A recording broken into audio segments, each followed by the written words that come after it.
Helena Petrovna Blavatsky, a sketch. By Welsh theosophist Kenneth Vennor. Published in 1930. The lives of most men, if worth writing at all, need writing in no more than a commonplace prose. Others, with the savor of romance and adventure in them, call for richer language. Some very few are grand tragedy in the Aeschylean manner, and can hardly be written in terms of modern life. They seem to belong to some ancient and timeless period. We imagine a prologue for them on Olympus, a climax on Golgotha or eagle-haunted Caucasus, a grand finale in some golden age to come, with a redeemed humanity greeting their names with avos, shouts of joy at sacred festivals. The life of Helena Petrovna Blavatsky belongs to this last class. To see the mountain you must view it from afar, across plains and valleys. To get the perspective of such a character as this, one must stand somewhat aloof and look as it were with the eyes of history. When the value, weaknesses, significance, and trend of an age can be appraised, then one can appraise the worth and meaning of its prototypal figures, unless, indeed, as commonly the case, falsification has been vigorously at work to obscure view.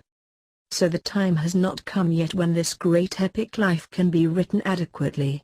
When it does come, in some 500 years or so, I think, the writing will not be in prose, and the story will have the dignity and glamour of an Arthurian legend or quest of the Grail. Yet the facts ought to be stated, and set as far as possible in their proper light, because falsification has been unusually busy here. Even those of her own household knew her not, and measured her by insignificant and personal standards, explained her in the light of contemporary experience. As for the world at large, it judged her motives by its own. The Sphinx of the 19th century. A room at 17 Lansdowne Road, in the neighbourhood of London's Notting Hill, the time, anywhere in the later 80s of the last century. It is a quiet suburb of the well-to-do, and there is silence in this room but for the interminable running of a pen.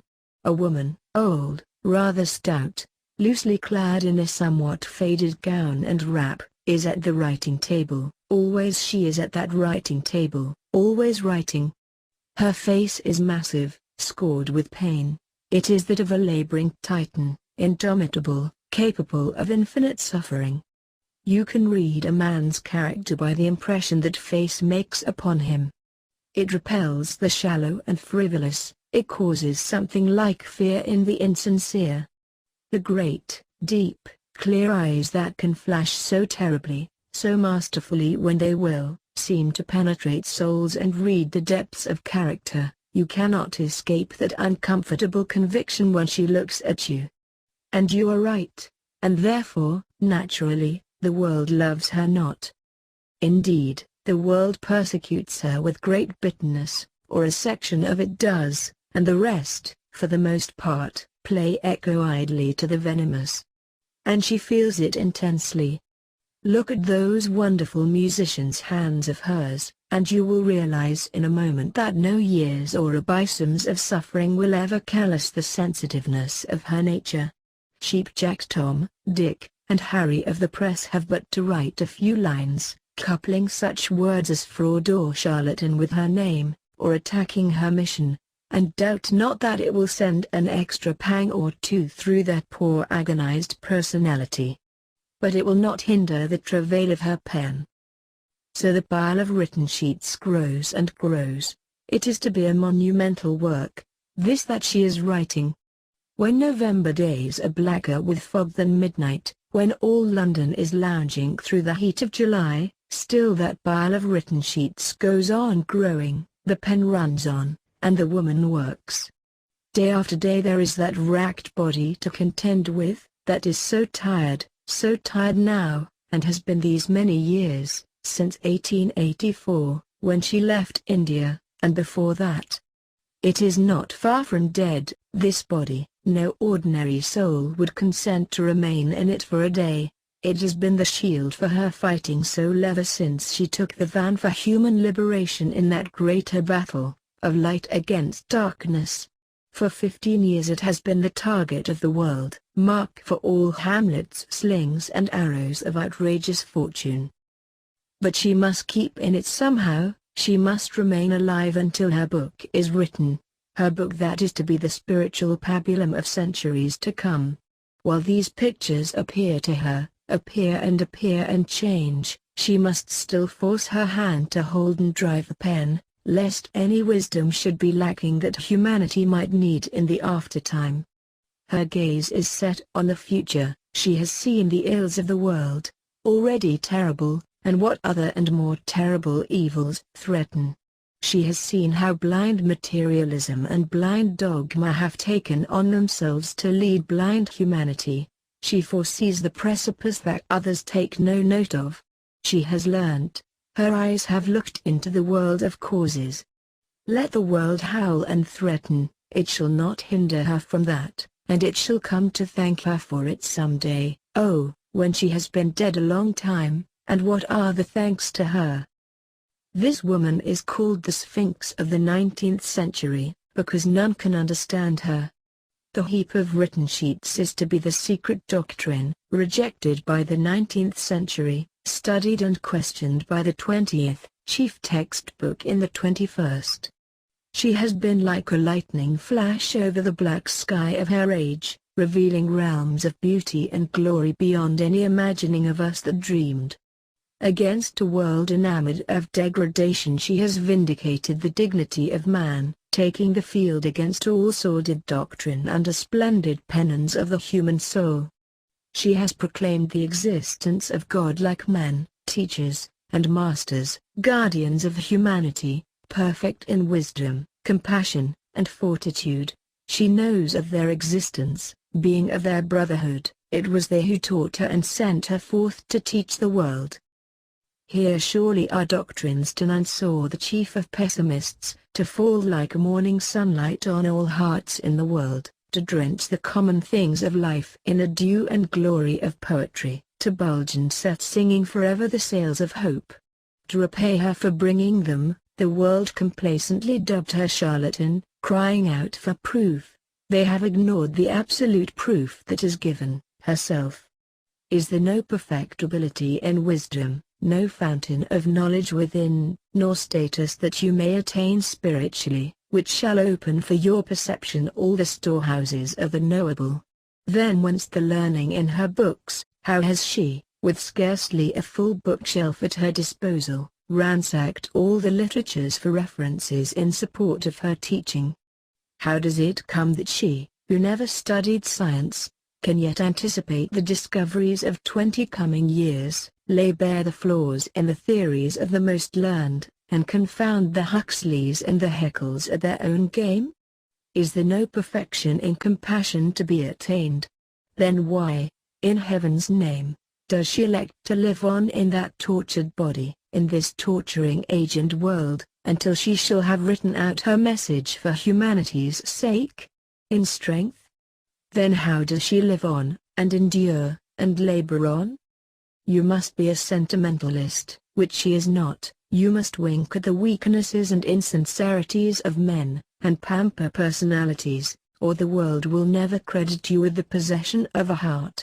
Such milk and water ideals in ethics and conduct have been ours, that when great goodness comes riding its proper whirlwind, a terror to evildoers, tearing down all shams and exposing every rottenness, aye, but exposing, too, for him that hath eyes to see, the great hope and beauty and divinity at the heart of things.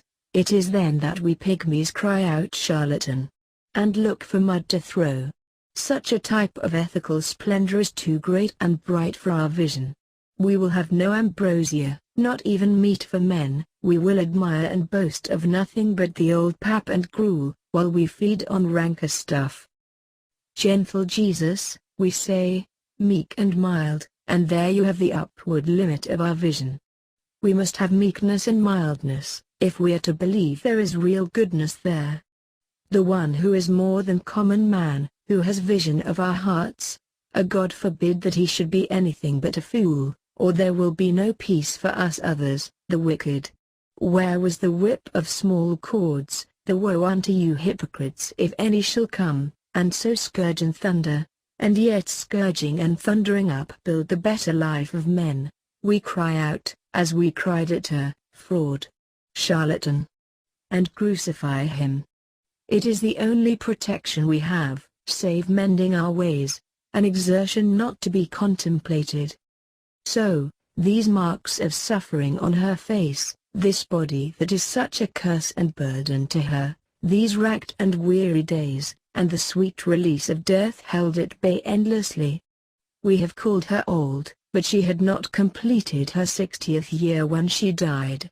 Had you seen her 30 years earlier, 20 years earlier, you would have foretold for her 80 or 90 comfortable years. Charlatan, but how should we understand this grand anachronism, the spacious and ancient simplicity of a soul out of the heroic ages? Accuse Egyptian Cheops of jerry building his pyramid, search Stonehenge for the characteristics of a desirable villa residence in the suburbs. Who is she that she should explain herself as do the little? Has she not the wisdom of all the ages to explain? The greatest of the great have forgotten their own personality. They make no parade of their lives and doings, no urge arises in them towards self-defense or justification. To such peaks the path is a vast modesty. Be humble if thou wouldst attain to wisdom. We might speak of the humility and the modesty of this woman, but that such qualities have attained a transcendental state in her, and new words are needed. Such an austere simplicity becomes, in the popular mind, the mask of something disingenuous, crafty, unwholesome, as our imaginations father on the stones of the Druids a long record of human sacrifice, because in their simple augustness they are incomprehensible. Mysterious indeed she is, but it is with the mysterious simplicity of the mountains. In such natures there is an absolute directness which seems to our tortuous minds wholly indirect, intentionally mystifying. Supposing she had written an autobiography, published and advertised herself, peppered her writings with I, we should have understood her well enough, and felt that all was as it should be. But in these things she is sublimely uninterested, cannot imagine them to be interesting. It is the message, and again the message, everlastingly the message that counts. 2. A daughter of Ruruk and the gods. I think that such a fate and history as HPP's have been common to many who made in their day such a choice as she made in hers. They are young and splendid, they have the leonine physique, perhaps the Junonian bearing, health, it would seem as if Apollo's self courses through their veins. A station like the herald Mercury, an eye like Mars to threaten and command. They take their place royally among their fellows, they talk more brilliantly, have 10 times more wit, can do, as no one else can, whatsoever they turn their hands to. They are greater and more excellent in every way than their fellows. The world recognizes them for its sovereigns, and desires nothing better than to continue recognizing them until the end. Will they only comply with what is demanded of them? And that is little, no more than to go on reigning in society, attending to their own reasonable pleasures, not overstepping the bounds in conventional philanthropy, leaving things alone, and behaving like ordinary mortals. But they have heard the cry, the gods have visited them, or the angel Gabriel, in their sleep. They are commissioned God's great warriors, to overturn thrones and empires of the princes of night. They bring not the peace that we expect of them, but a flaming, two-edged sword. Evil at their approach feels the whole universe grow unwholesome and perilous. And then the world turns upon them, whom before it lauded. They are brought to Golgotha, who might have had Herod's throne for the asking, but for woe unto you hypocrites. So with this woman. She remembers now, if for the sake of a moment's rest she will let her mind turn at any time from the future to the past, how all the world in her own Russia used to bow.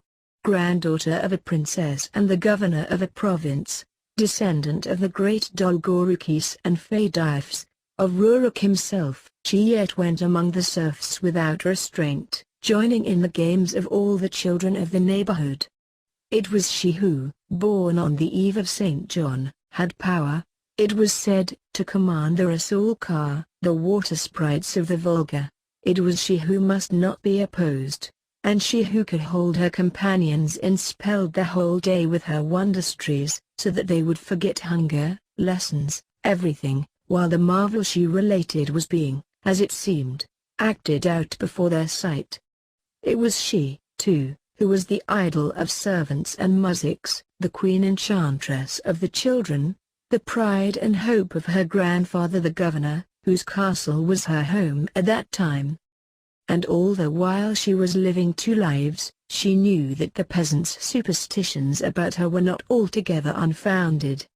There was the one who came to her at times, a radiance about his head, and who might be standing plainly visible to her, and yet remaining unseen and unheard by the others. And how the wild birds would fly to her and nestle on her shoulders, and how the forest creatures would neither fear nor harm her, and what marvelous secrets she had from the radiant one whom the others could not see. And there was the dancing of the fairies by twilight and moonlight. It was an aristocracy that carried, hers, in the inner and outer worlds. How to account for it? But of all the Dolgorukis there never was another like this.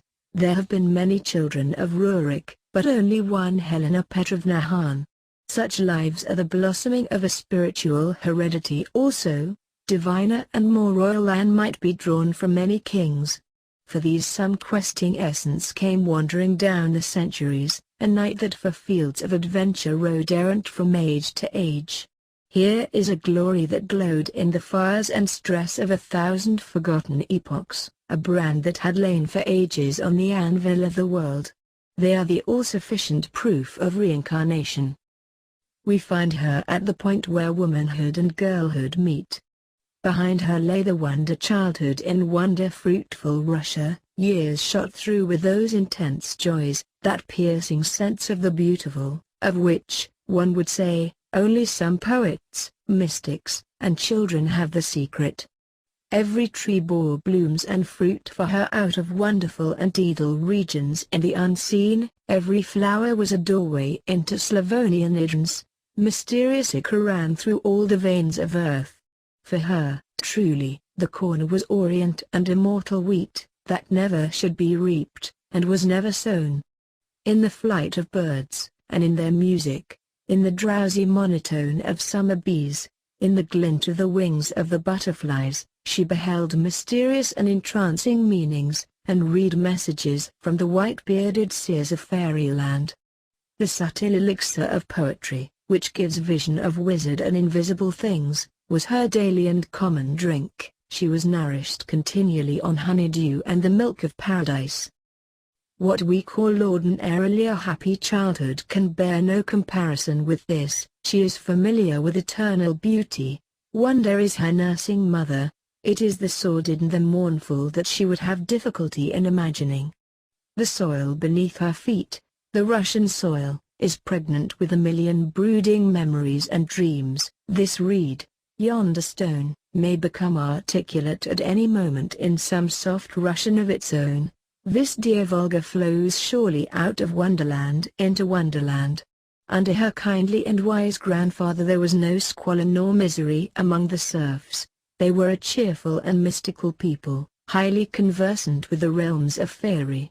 Then there was the old castle, with its rambling passages and far, vast, unused apartments, the old books of mysticism that she discovered, the remote attic that she made her own enchanted palace, and where they found her once, after an all-day search, half buried under her cooing, nestling, communicative birds. So we behold her at this point, radiant with the beauty that comes of perfect health, perfect physique, perfect bearing and breeding, and genius. She is willful, somewhat, in the full royalty of her nature. What she purposes, that she commonly does. Withal, You can get her into a measure of rashness, too, by the simple expedient of daring her to it. 3. Knight-errant. It was in that way that she came to accept her husband, old Blavatsky, soon to be vice-governor of Erevan in the Caucasus. No one will ever marry you, if you are so willful, not even old Blavatsky, so the governess, desiring to get her way from high-handed Helena Petrovna over some trifle. Before nightfall Blavatsky, who had by no means been contemplating running the risks and incurring the expenses of marriage, had proposed and been accepted, which acceptation she, for her part, was not seriously to consider until after the wedding. So now she leaves her husband and Russia, to ransack the world for the hidden wisdom. Not that she knows definitely that such a hidden wisdom exists, or that there is any healing for human woes, but evil upon her if she rests from her search for it while one corner of creation is unexplored. Is this the daughter of Rurik? Will heredity account for this? It is the shock of her experience which has awakened some ancient self in her, that has been accustomed these 20,000 centuries to do battle for human liberation. How the world would judge her actions, what might be the clack of contemporary gossip, or the verdict of a silly unenlightened future, had never the weight of a gossamer thread for a moment in the mind of H.P. Blavatsky, to turn her from the highest course of action that presented itself, albeit the invisible shafts of hatred might always wound her to the quick. By heredity she was accustomed to be a law unto herself. By the divine heredity of many lives of service and aspiration, the law that she was to herself was what we call the higher law, compelling her to selfless service. So now we find her gone forth on her wanderings, having flung away with both hands such matters as wealth, high standing, influence, and unlimited prospects for social and literary ambition, for the sake of finding a light whose existence she but guesses at.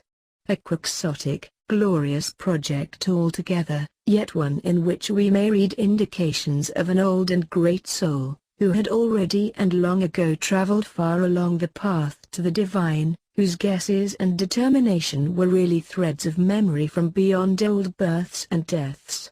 No answer to her imperious questions in sweet, familiar Russia. Her old fairylands look askance at one who has come to such grips with the world and the spirit. Very well, she will leave Russia, and the sweet familiar things, and all she has ever loved.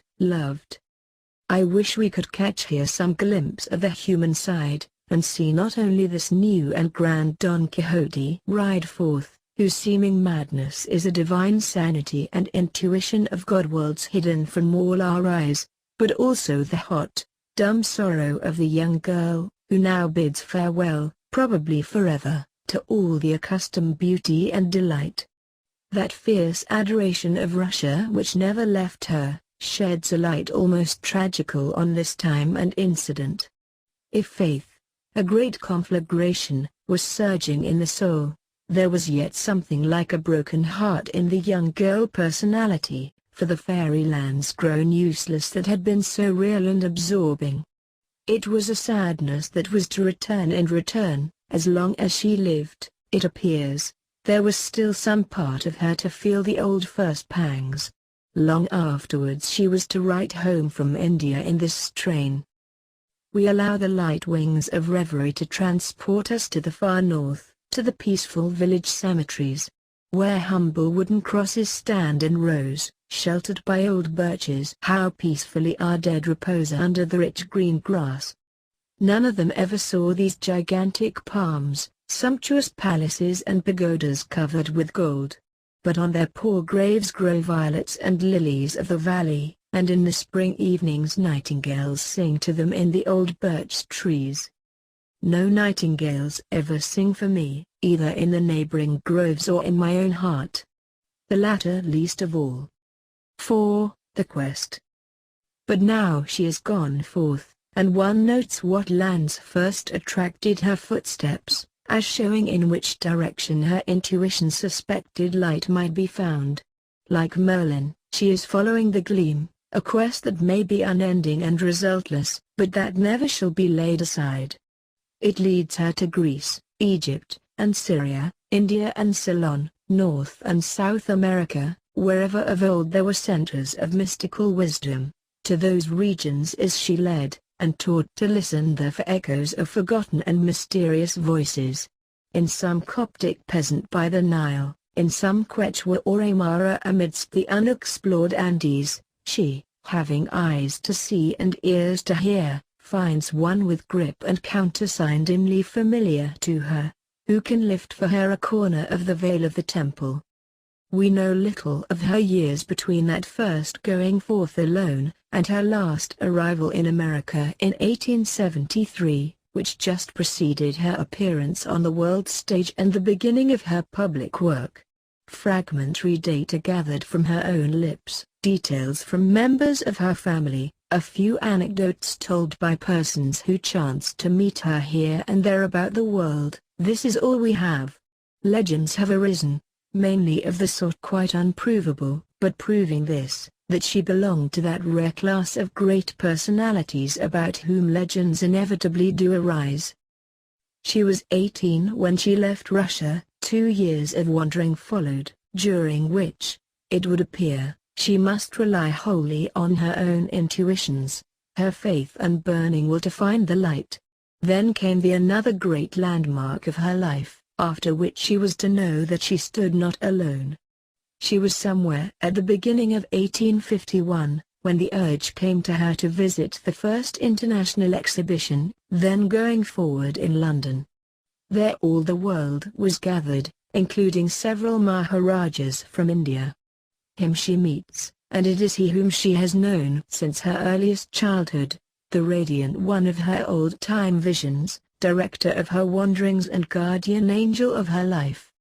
From him she learns at last, in no visionary manner, but face-to-face ordinarily, by word of mouth, what high destiny awaits her. She is the one chosen to be their messenger by those who hold the light of the world.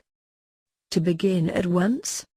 No, the time is unripe, there must be more years of wandering first, and certain years of training in the Trans-Himalayan esoteric schools. For whoso would undertake this mission must be equipped with arms forged in 1,000 adventures, beyond all knowledge of philosophy, must possess a human wisdom only to be gained in 1,000 diverse kinds of experience.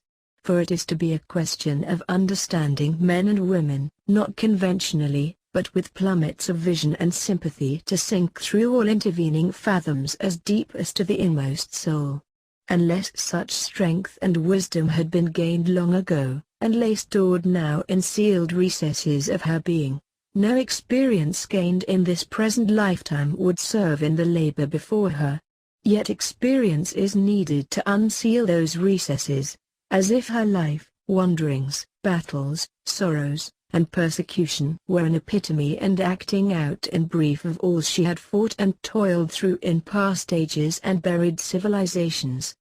The personality must be extraordinarily prepared, the woman's body and brain that are to resist such extraordinary pressure. So, for her the wide world shall be a hall of initiation. Act 2 in her drama, then, lasts between 1849 and 1858, in which latter year she returned to Russia. The unities are flouted here, unless one takes, for stage, the 4 continents and the 7 seas. That scene in London stands out, illuminant not only of this period, but of all her life, let history say of how much more beside. For the rest, this is important to be noted, in the 50s she passed the Himalayas into Tibet, the headquarters of the school to which her teacher belonged. Resultant of the journey, literature is the richer for her translation, published years after as The Voice of the Silence, passages from the Book of the Golden Precepts, which may be called a manual of the ethics of the Trans-Himalayan Esoteric School, also for several passages scattered through her works, descriptive of the weird solitudes of the Central Asian desert. Followed a return to Russia, and resumption of her place in society there. At her sister's-in-law's house in Skov, a wedding party is going forward, and the surviving members of the family are gathered there. A hall bell rings through champagne toasts, and impatiently, it rings again. Vera knew, convinced it was she, her long-lost sister, and greeted her at the door. To all amazement, an arrival is announced. In Russia she then remained for 6 or 7 years, creating some stir in society, according to her custom, by the inevitable greatness of her personality, also by another means, which must be mentioned, if any intelligent account of her life is to be given: the exercise of psychic powers usually latent in men of the present age. It is needless to argue for, and idle to deny the existence of, the psychic world. The facts have been too abundantly proved. Here we shall only note that such a world exists, and that some have access to it, such access, however, often a disease, sometimes leading to physical and moral ruin. She has been called a medium, this even by members of her own family, and in her own writings there are passages which might be twisted so as to lend color to such an accusation. But this must be remembered: there was little exactitude, in the early days of psychic research, in the use of terms for phenomena so new to our experience. For the blind wanderer in psychism, destined victim of all its snares, and for the one who might travel in it as a monarch in some dependent province of his own realm, there was but the one word medium. Sometimes, in private or in society, she would produce phenomena, with the object of startling people into knowledge that there are more things in heaven and earth than are dreamt of in our philosophies, but for no other reason than that. She never sought to gain power, prestige, or influence, by such means. It says something for a soul of goodness in the Russian Church, whatever abuses may be current, that a high dignitary thereof, a bishop or metropolitan, could be found, who, in lieu of banning her for heretic, charlatan, or obsessed, blessed her as one endowed with great powers by God, and using them in the service of God and man. During these years, we should say, she was rehearsing, no less than at all other times and during her wanderings, for the great work that was to come. The Far East again, then Greece, Palestine, and Egypt, and once more a meeting with the Copt at Bulak, from whom she had heard secrets on her first wanderings. Then, in 1872, her last visit to Russia, where experience of a new kind is waiting for this daughter of a long line of aristocrats. For she is bidden engage in commerce, of all things, and so, starts an ink factory at Odessa, drives it forward with her own peculiar energy, and shortly makes it a paying concern. This accomplished, however, warning intuition comes to her that she is soon to go forth again. For her face is set now towards the battlefield of the ages, and the doing of that which she was born to do, and for which a long series of incarnations, surely, had been preparing her. V. Prometheus. She follows her star to the Havre, and spends the last of her ready money on a ticket for New York, at which place, on her arrival, she will receive fresh supplies from Russia, or from the gods, she does not know. She is on the quay about to embark, and comes on a woman with her little child, obviously in trouble. It appears that the woman was to have joined her husband in America, but has spent her all on bogus tickets, and is now stranded and destitute. The daughter of Uruk might be royally lavish in her charities. Now, however, it is one greater than the daughter of Uruk who takes action, the disciple of the masters, humble, self-sacrificing, compassionate, for whom inaction in a deed of mercy becomes an action in a deadly sin. She goes in search of the ticket agent, and carries her point with him with a high hand. So far the Grand Dame will have her way with officialdom, even when her way jumps not with the bylaws. So, 3 steerage tickets in exchange for this first-class one of mine, and neither argument nor excuses need be offered. Followed the long steerage voyage, with no privacy day or night that all the instincts of her heredity might have shrunk from. New York and poverty, and the daughter of Rurik working for her living as a seamstress. But the hour is ripe. The air is astir with rumor of unknown forces, the marvelous is manifesting everywhere. It is the heyday of spiritualistic phenomena. Now her literary gift comes into play. The medium for it is to be English, still very much a foreign language to her, but she has the Russian gift of tongues, and above all, literary genius, master of a style, clear, trenchant, and vigorous. Armed with this, and with what incomparable knowledge of the law and tradition of 100 nations, she rides in on the whirlwind, and takes the firmament of current topics royally.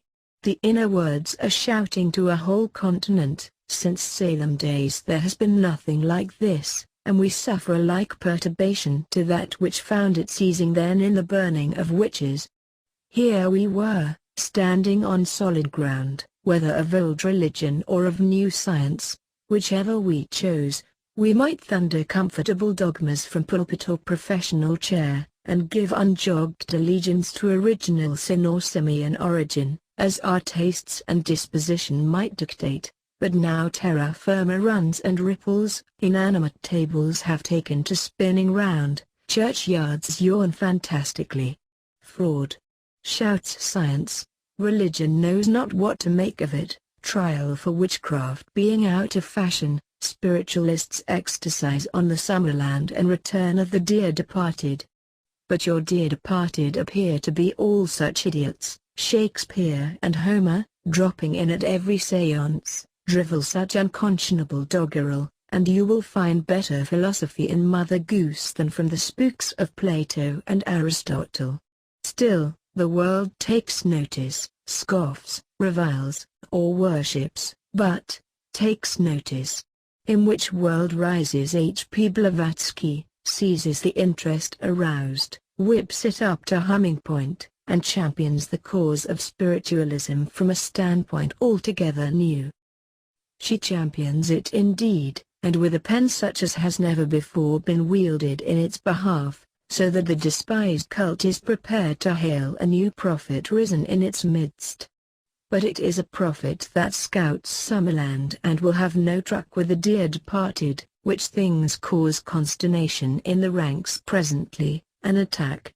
So, vituperation from the spiritualists, charges wild and improbable, against which no better defense could be devised than their own sheer and startling improbability. They are all dead long since, perhaps in Summerland. We know not if their spooks may still rumble a little at times, at belated séances. For in place of plain sailing acceptation of tales told by shadowy, returning Platos and oozy Homers of the cabinet, there is a certain august thread and sequence to what this woman has to tell. Listen to her, and you shall become impressed with the immanence of worlds and worlds unseen. You shall feel the glow of a stable wisdom illuming always beyond the horizons of thought. You shall catch echoes of immemorial voices of immortals, suspect and hunger after a doctrine at once more scientific than any science, more religious than all the religions. Launching such ideas on the press, loosing them on the impalpable atmosphere by some magic of her own, she captures the attention of the world, more especially, draws to her those sane and serious investigators of spiritualism who may be discontented with the common theories. She begins to hold receptions at her rooms at Irving Place, where there at last came those who were to help her in her work, Henry S. Alcott and William Q. Judge of New York. And now the Theosophical Society may be founded. What follows belongs to the history of that society. Only a few incidents can be given here. She knew that she must sow Theosophy, before she died, in 3 fields, America, India, and Europe, as if one should say, in the future, the past, and the present. For America is the cradle of the race that is to be, and it is in India, of all ancient lands, that one finds the literature in which the esoteric wisdom is most accessible. As for Europe, it was that, and of that mainly later Victorian England, which still held the present in fee. To India she must go then, but not until she had left to America two inestimable possessions, William Quine Judge, who was to be absolutely trusted, until death and after, and her first great book, Isis Unveiled, precursor of this greater one that we have seen growing. Ah, but it is a grand new message that this first book proclaims. Think, before, you might take your choice only between Adam and the ape, natural selection and original sin, to be snuffed out like the candle, or to take your probable chance of eternal damnation, in either case to live in a poor little twopenny world, cribbed, cabined, and confined amidst poverty-stricken dogmas and theories. But read Isis Unveiled and the clouds are blown away over immeasurable horizons. You are about upon limitless steppes, and may breathe the ozone of the spirit. Mysterious stars are flaming in a sky filled with wonder and hopeful portent. Once more there is the soul of man, set in a universe vast and grand enough to contain it. Now once more you may dare breathe the word magic, and mean by it, none of the nonsense of medievalism, none of the clammy atmosphere of the darkened seance room, but kinship with the stars and with the gods, a certain valorous and puissant being attainable within your own being of a man. H. P. Blavatsky saw man sanely and whole. She saw in him a spiritual being, linked with the universe at all points of his nature, for whom the supreme necessity is that he should live in harmony with universal law.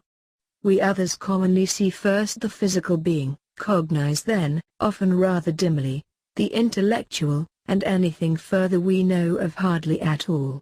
To see, or not to see, thus, has become second nature with us, wholly banishing the first, a mold of mind which she set herself to smash somehow, and set up reasonable, spiritual, discernment in its place. So she showed man spiritual, entangled and involved in matter, psychic, mental, and physical.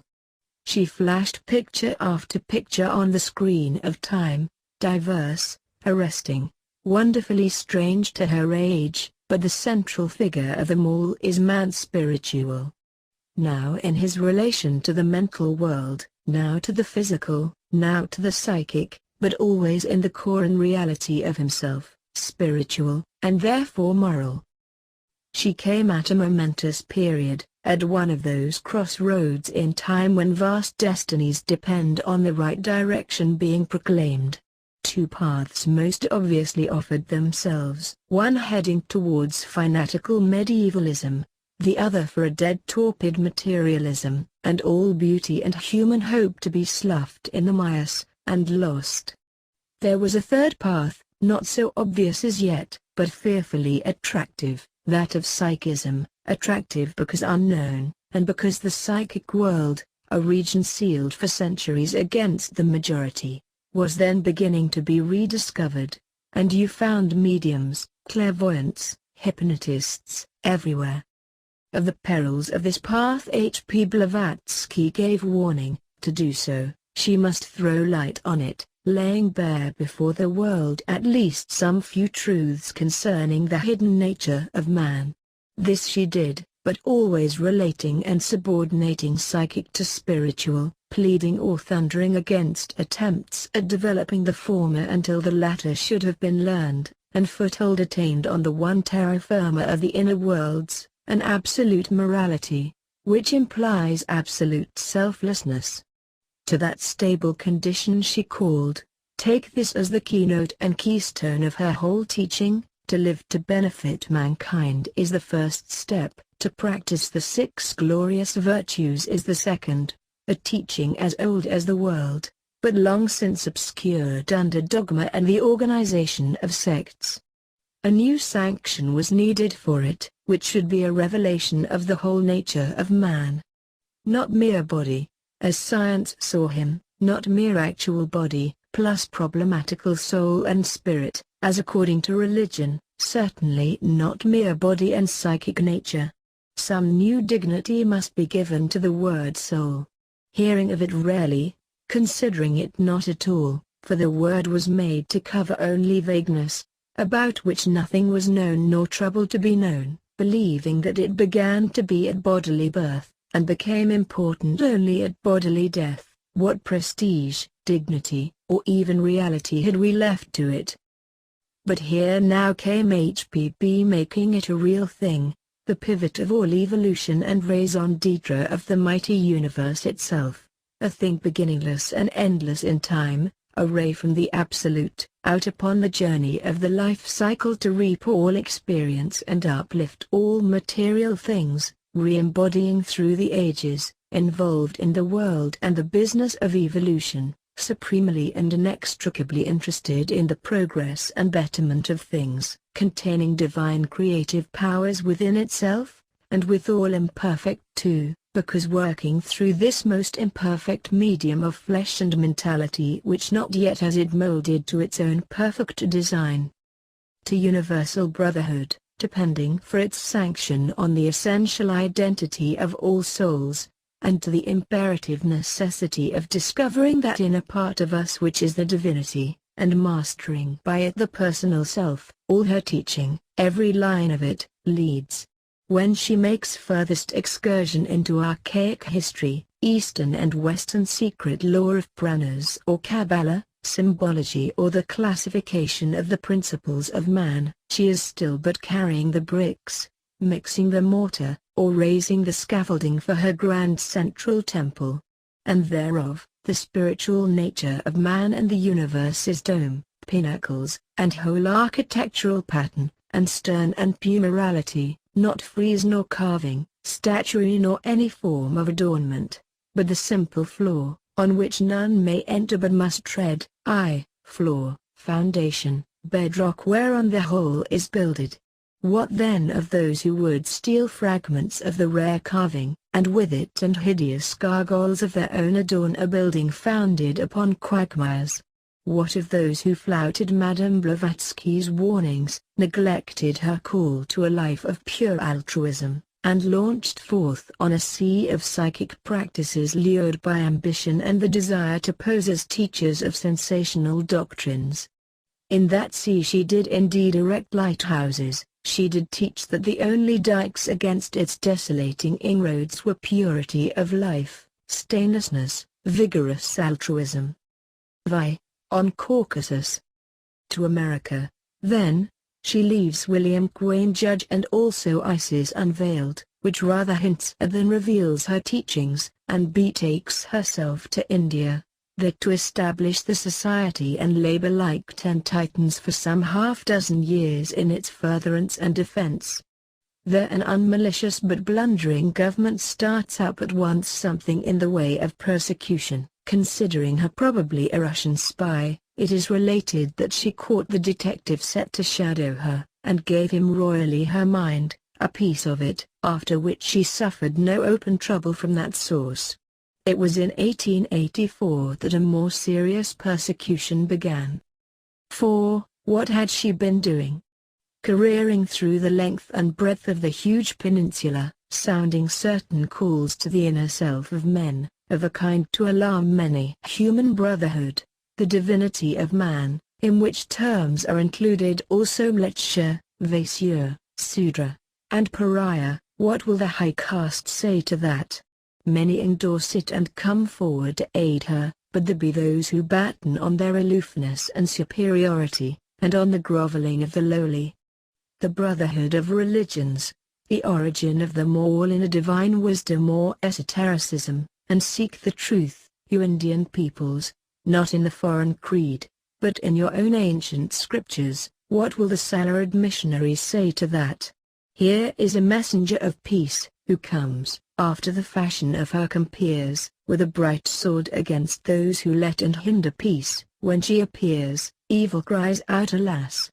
It shall have no peace again. And there is this strange thing about her also, be in her presence a little while, and in a manner inexplicable, your own character becomes exposed. She holds up, as it were, a mirror to you, wonderfully and terribly, wherein you read all that was concealed from the world and all that was concealed from your own self-searchings. This she must do by a law pertaining to her exalted spiritual rank, for she has taken the field now as a teacher of mankind, pertinent to which exaltation there is an awe-inspiring humility, hardly comprehensible by us small folk that are so proud and vain. The teachings live, and go steadily forward, winning influence upon the age. Yet, as against the teacher, success it has been, as you are to realize, looking at the pensive face as she sits at her writing. Not a month is to pass, between this and her death, but slander shall lift its foolish fanged head in some newspaper or other, to strike at her, and she, hell's grand antagonist, that takes all the buffetings of the world, is still half the sensitive Russian aristocrat, owner of those wonderful musicians' fingers, who suffers more keenly than people of the common clay. It has brought her to this. The leonine constitution is broken beneath the stress of torment. The body that seemed destined to stand any strain for 80 or 90 years, ought to have been dead now years ago. She has been living in it by virtue of adamantine will, flattened the face of all natural probability, and at the cost of so many daily hours of pain. And she will go on living in it for a while yet, until the book shall have been written which not the present, but coming centuries, are to judge. Yes, she has her Theosophical Society, her great worldwide organization, which is for her, however, largely a Frankenstein's monster. And it was to win money, power, influence, cackles the world, that she founded her society. In it she holds the proud position of, what? Director, absolute dictator of its policies, loyally supported by the members everywhere? Had such been the case, bright Theosophy might have been a dominant force in the world today. There would have been fewer mistakes or losses by treachery. Number corresponding secretary, forsooth, and chiefly buffer against attack. Power, wealth, position, and influence she had flung away from her long since. Fame she might have made easily in music or in literature, but fame had no attraction for her. Would she but tolerate adulation now, and take the fate of indolent weaklings into her keeping, she would have fewer enemies than she has.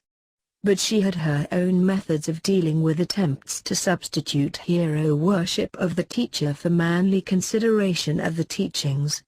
It is complained that she outrages the conventions of society. She does, whenever society comes fawning on her with meaningless, insincere adoration.